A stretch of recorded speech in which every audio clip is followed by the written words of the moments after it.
ஒரு விஞ்ஞானி ஒரு டப்பாக்குள்ள நிறைய பறக்கக்கூடிய சின்ன சின்ன பூச்சிகளை போட்டு அடைச்சு வச்சிருந்தாரு. உள்ள அடைச்ச உடனே அந்த பூச்சிகள் எல்லாமே வெளியே பறந்து போறதுக்காக முயற்சி செஞ்சு அப்படியே மேல மேல மேல பறந்துகிட்டே இருந்தது. கொஞ்ச நாள் ஆன உடனே அந்த பூச்சிகளுக்கு புரிஞ்சது மேல நமக்கு மூடி இருக்கு, அந்த மூடியை தாண்டி நம்மளால பறக்க முடியாதுன்னு. கொஞ்ச நாள் கழிச்சு அந்த விஞ்ஞானி மேல உள்ள மூடியை திறந்ததுக்கு அப்புறமும் எந்த ஒரு பூச்சியுமே அந்த லிமிட்டை தாண்டி பறக்கவே இல்லையா. அது வரைக்கும் மட்டும் பறந்து பறந்து அப்புறம் திரும்பவும் கீழே விழுந்துருச்சான்.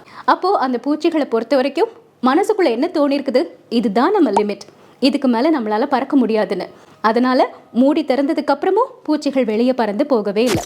நம்ம லைஃப்ல கூட இதே மாதிரி நமக்கு நாமளே நிறைய லிமிட்டேஷன்ஸை வச்சிருப்போம். கடந்த காலத்துல ஏற்பட்ட தோல்விகள் காரணமாகவோ, ஏதாவது ஒரு பயத்தினாலோ, இல்ல யாராவது ஏதாவது சொல்லுவாங்கன்னு நினைச்சோ, இதுதான் நம்ம லிமிட், இதை தாண்டி நம்ம முயற்சி செய்யக்கூடாதுன்னு நம்மளை நாமளே சுருக்கி வச்சிருப்போம். ஆனா அந்த தடைகள் எல்லாத்தையும் உடைச்சு எரிஞ்சிட்டு நமது முழு திறமையையும் வெளிப்படுத்தணும் அப்படின்னா வெற்றிகள் நிறைய நிறைய வந்து குவியும்.